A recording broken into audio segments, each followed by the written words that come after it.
Monsieur le Premier ministre, le moment que traverse notre nation est grave autant qu'inédit. Au nom du groupe de la France Insoumise, je veux formuler un hommage appuyé aux soignants et à toutes les forces républicaines en première ligne dans cette lutte contre le virus, ainsi que nos pensées les plus solidaires aux Françaises et Français touchés par cette épidémie historique.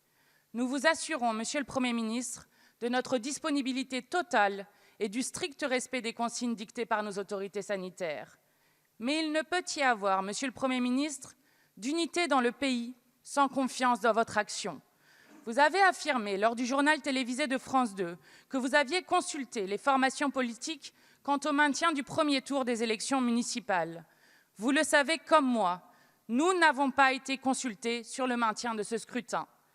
Vous avez par ailleurs admis que l'ancienne ministre de la Santé, Madame Buzyn, vous avait alerté dès janvier sur la catastrophe à venir. Pourquoi ne pas nous en avoir informés? Pourquoi n'avez-vous pas mis en œuvre alors les mesures nécessaires? Si, comme elle le dit, vous saviez, pourquoi sommes-nous en retard dans la production des masques, des gants de protection ainsi que du gel hydroalcoolique indispensable à la protection des soignants et des salariés, alors que ces matériels manquent cruellement dans le pays? Pourquoi n'avons-nous pas les tests en nombre suffisant pour organiser un dépistage généralisé afin de permettre une prise en charge plus rapide et plus efficace, comme le préconise l'Organisation mondiale de la santé? Monsieur le Premier ministre, la transparence que vous devez aux Français et à la représentation nationale doit être totale. Nous demandons la création d'un comité parlementaire de suivi permanent afin de contrôler votre action dans l'intérêt de toutes et tous dans la lutte qui doit à ce jour nous unir. Plus que jamais, le contrôle démocratique du gouvernement importe et doit s'imposer, car la confiance méfiante est impossible. Merci, Madame la députée. La parole est à Monsieur Olivier Véran, ministre des Solidarités et de la Santé. Merci, Monsieur le Président, Mesdames et Messieurs les députés, Madame la députée Mathilde Panot. Depuis le premier jour, ça a été dit, tous les jours, il y a un exercice de transparence qui est fait devant les Français, par le biais d'un ministre, du Premier ministre, du Président, du Directeur général de la Santé.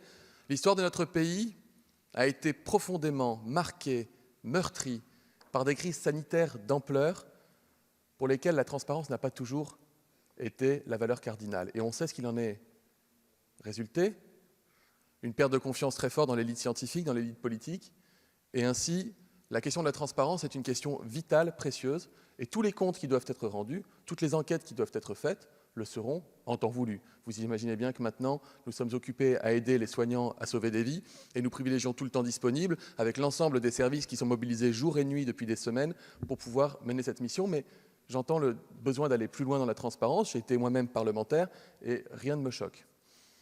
Dans cette même logique de transparence, Madame la députée, si nous n'avions pas eu une ministre de la Santé avertie, si nous n'avions pas eu un gouvernement et un Premier ministre avertis, en alerte permanente, si je n'avais pas eu un directeur général de la santé averti et en alerte permanente, jamais nous n'aurions pu intervenir comme nous sommes intervenus à Contamine-Montjoie, en Haute-Savoie, alors même que l'épidémie n'existait pas en Europe, alors même que quasiment aucun pays européen ne parlait du coronavirus comme d'une menace réelle et imminente.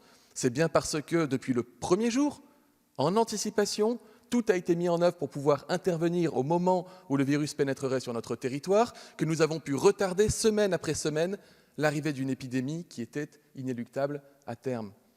Rien ne laissait présager, Madame Panot, que l'épidémie nous frapperait cette semaine, la semaine prochaine ou la semaine dernière. Aucun indicateur, aucun consensus scientifique. Et vous savez que les consensus scientifiques, nous les recherchons et que les scientifiques, nous les consultons également en transparence. Tous leurs avis vous sont accessibles comme ils sont accessibles à l'ensemble des Français.